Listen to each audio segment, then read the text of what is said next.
Boa noite, professor. O grupo do qual eu faço parte, ele é composto por Antônio Samilo, Caio Bruno, Eduardo Ramone, que sou eu, Matheus Andrade e Newton Leonardo. E nós hoje iremos falar um pouco sobre a determinação da aceleração da gravidade local, pela matéria de Física Experimental e o professor Edmilson Félix da Silva. Pode passar. Bom, eu vou falar um pouco sobre os objetivos que nós tivemos durante o experimento e os objetivos que nós temos ao decorrer desse vídeo. Os objetivos gerais, eles são estudar o movimento periódico de oscilação de um pêndulo simples e determinar o valor da aceleração da gravidade local. Ou seja, nós iremos realizar todo o experimento para que assim nós podemos achar o valor da gravidade naquele ambiente que o experimento foi realizado. Compreender e aplicar a ideia de modelo, ou seja, nós iremos entender e realizar como é que é feito o valor de um modelo de uma medida, como, por exemplo, a da gravidade, justamente aqui nós estamos atrás. Desenvolver gráficos e tabelas a partir dos resultados obtidos. Nós ajudaremos todos os resultados obtidos em tabelas e falamos a linearização e comentaremos sobre os resultados, identificar as principais dificuldades enfrentadas durante a realização do experimento e, além disso, nós iremos comparar o resultado experimental com o valor padrão, com o valor literário da gravidade, para sabermos se a nossa aproximação foi correta ou não. Com isso, eu passo a minha palavra para Newton, que irá falar um pouco sobre a teoria envolvida por trás do processo do experimento. Obrigado, Eduardo. Agora, basicamente, eu vou falar da fundamentação teórica por trás do experimento. Porque para a gente achar o valor da aceleração da gravidade, a gente precisa entender a relação matemática entre o tempo que a gente vai medir e essa constante, que é a aceleração da gravidade. Nesse contexto, a gente precisa analisar o movimento do pêndulo, que é um movimento do tipo periódico, ou oscilatório.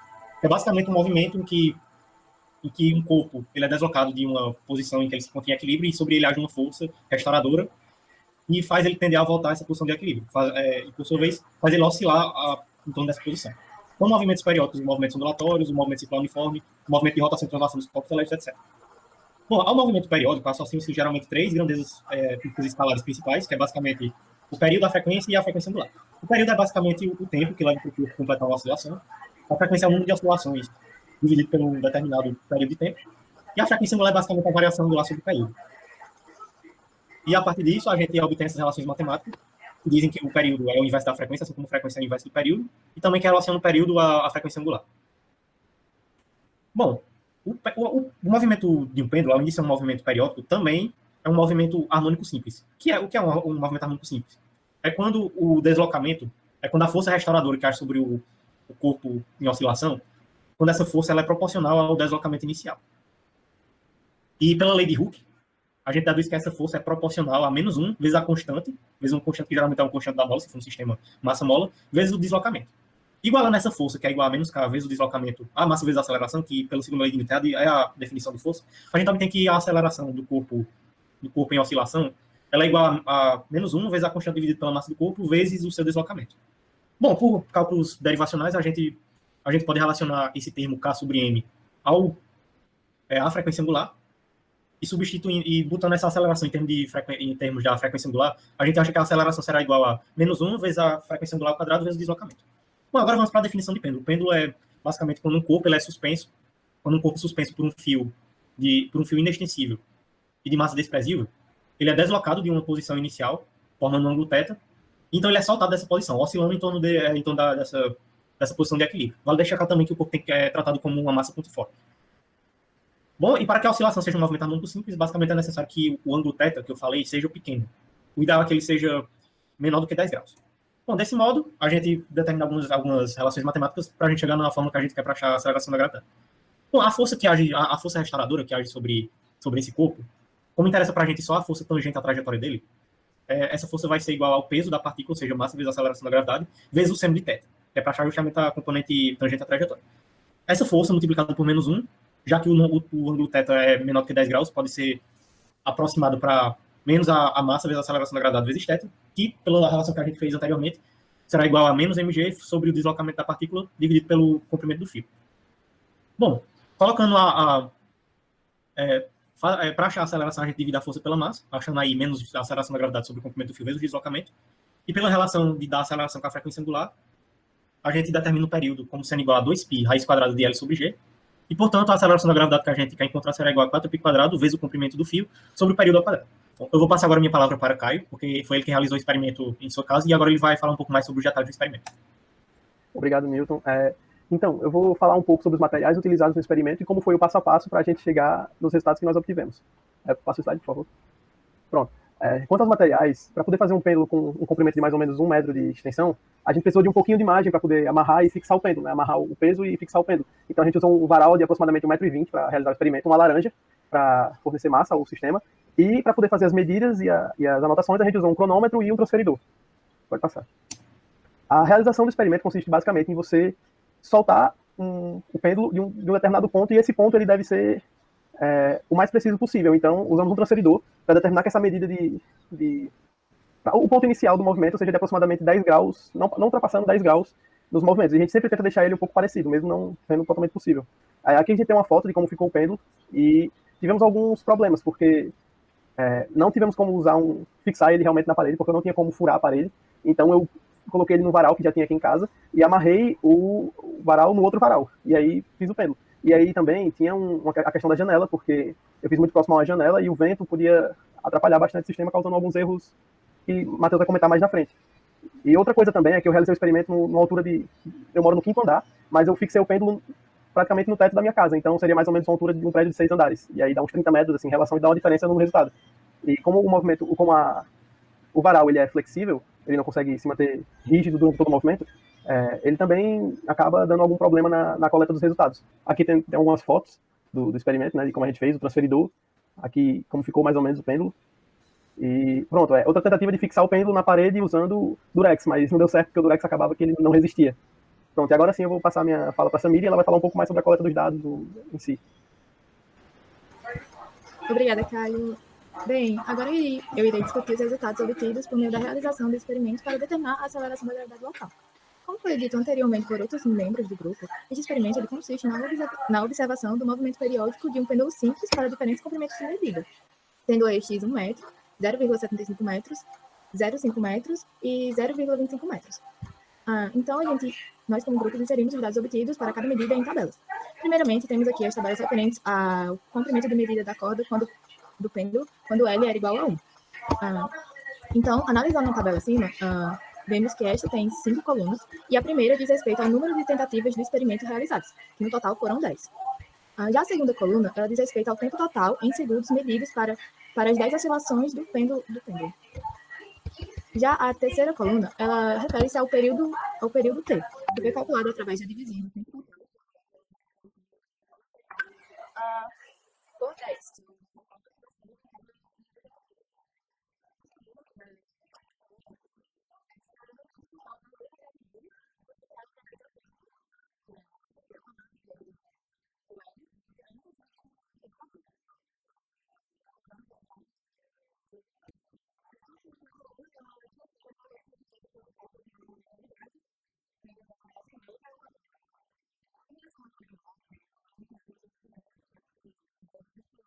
Primeiro, ela diz respeito à soma de todas as gravidades, ou seja, a soma desses valores aqui da quarta coluna da tabela acima. Em seguida, a gente tem a gravidade média, que é a soma de todas as gravidades dividido pelo total de tentativas. A soma dos resultados da quinta coluna da tabela acima, o desvio padrão da média, e, por fim, a gente tem a gravidade local, que foi 8,77 metros por segundo ao quadrado, com desvio padrão de 0,1. Bem, em continuidade, temos as tabelas referentes ao comprimento de medida da corda do pêndulo, quando L, que é o comprimento, é igual a 0,75. E temos aqui abaixo que o resultado final da gravidade local foi 0,34 metros por segundo ao quadrado, com um desvio padrão de 0,1. Ademais, temos as tabelas referentes ao comprimento de medida da corda do pêndulo do L, quando este é igual a 0,5 metros, e temos como resultado da gravidade local 7,62 metros por segundo ao quadrado, com desvio padrão de 0,1. Por fim, temos a tabela 4, que faz as tabelas 4 Temos as últimas tabelas que fazem referência ao comprimento de medida da corda do pêndulo, quando este é igual a 0,25. E a gente tem como resultado final da gravidade local 7,84 metros por segundo ao quadrado, com desvio padrão de 0,1. Assim, eu encerro minha fala e passo a palavra para Eduardo. Obrigado, Samile. Eu vou falar um pouco só o que a gente fez com os resultados após essa tabela, além de descobrir a gravidade local. Nós elencamos os períodos, a média dos períodos, juntamente com o tempo, juntamente com o comprimento do pêndulo, né, o comprimento do fio do pêndulo, para que nós pudéssemos elevar o período ao quadrado e fazer um gráfico, plotar um gráfico sobre do comprimento em função do período ao quadrado. Nós plotamos esse gráfico que está na tela, com essas medidas, e nós fizemos a linearização dele. E obtivemos essa fórmula aí que está na tela, 0,232x menos 0,0662. E o R quadrado de 0,993. A partir disso, nós fizemos a derivada dessa equação e colocamos na fórmula da gravidade. Então, nós colocamos a derivada vezes 4 vezes π ao quadrado e nós obtivemos um valor de 9,14 metros por segundo ao quadrado, o que é bem surpreendente para o grupo, porque é um valor bem próximo do valor convencional da gravidade que é adotado, e tendo em vista que nós tivemos vários problemas durante a execução do experimento, esse é um valor bem aceitável, com uma diferença apenas de 6,8% do valor convencional da gravidade. Então, com isso, eu passo a palavra para Matheus, que irá falar um pouco sobre a conclusão do experimento. Opa, obrigado, Eduardo. Na conclusão, eu vou fazer uma breve retomada dos assuntos que o grupo comentou e fazendo a relação com os objetivos estabelecidos no início do experimento, né? Passa aí, Newton, por favor. O primeiro objetivo foi estudar o movimento periódico de oscilação de um pêndulo simples e determinar o valor da aceleração da gravidade local. A partir da teoria explicada por Newton e explicada pelo professor durante a aula, conseguimos entender o movimento periódico do pêndulo e, por ele ser um movimento harmônico simples, conseguimos determinar a aceleração da gravidade local por meio dessa fórmula, que foi explicado por Newton. O outro objetivo foi de desenvolver gráficos e tabelas a partir do resultado obtido.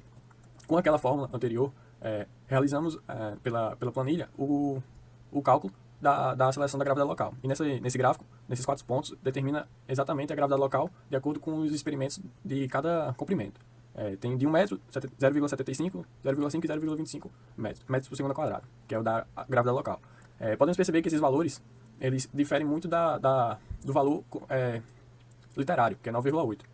Então, outro objetivo que não está explícito, que pelo menos para mim, e eu acho que para o grupo também, que foi entender mais do funcionamento da linearização do gráfico, da linha de tendência. Porque a partir dessa linha de tendência, conseguimos calcular o valor da gravidade local a partir da derivada, como o Eduardo explicou. E esse valor ele é bem mais alto do que os valores que a gente tinha calculado, de 8,34, 8,77, ele dá 9,14, que é só 6,8% de diferente da gravidade literária, né, conhecida.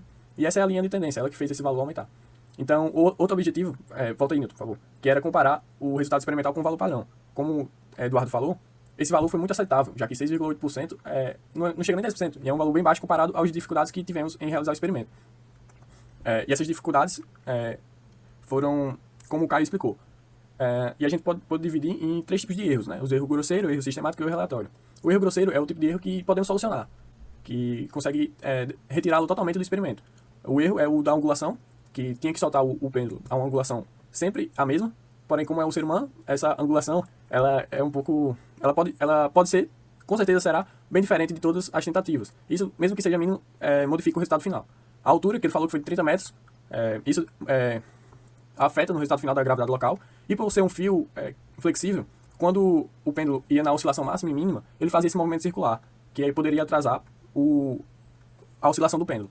E ele verificou que esse erro aconteceu mais durante o comprimento de 0,25 metros, o que modificou os resultados comparado aos outros, já que os outros não aconteceram tanto pelo fio estar mais esticado. E o erro sistemático e aleatório são erros que não podem ser solucionados. A diferença é que o erro aleatório ele é o erro entre os valores da média. Então, esse erro é o que diferencia todos os valores. E o erro sistemático é o valor do erro diferente do valor esperado. Como não sabemos o erro esperado, não sabemos o erro esperado, porém conseguimos determinar que existiram erros, porque sempre existe erro sistemático e aleatório. Esses erros foram por ter realizado o experimento em um ambiente aberto, com a janela, e o ar afetava na resistência do ar afetou a oscilação do pêndulo. E o cronômetro, que na hora de apertar o botão, mesmo que seja um robô, não é instantâneo. Então, esse valor, com certeza, pode ter ido um pouco para mais, um pouco para menos, afetando o resultado final. Pode passar. E o último objetivo, identificar as principais dificuldades enfrentadas durante a realização do experimento. Como já falei, altitude 30 metros em relação ao solo, em um ambiente aberto, perto de uma janela, com fio flexível e extensível, o tempo de reação para ativar e desativar o cronômetro, e soltar o corpo de prova na mesma angulação. A partir de todos esses problemas, conseguimos realizar o experimento e compreender ele por completo. E agora eu vou passar a palavra para o Eduardo, para ele dar a consideração final e terminar a apresentação. Bom, então é isso. Nós conseguimos falar sobre o nosso experimento, sobre os resultados que obtivemos a partir dele e as conclusões que tiramos. E essas são as nossas referências, além de todo o material oferecido pelo professor em sala de aula e fora da sala de aula. E com isso, nós damos por encerrado o nosso trabalho e espero que gostem. Acabou.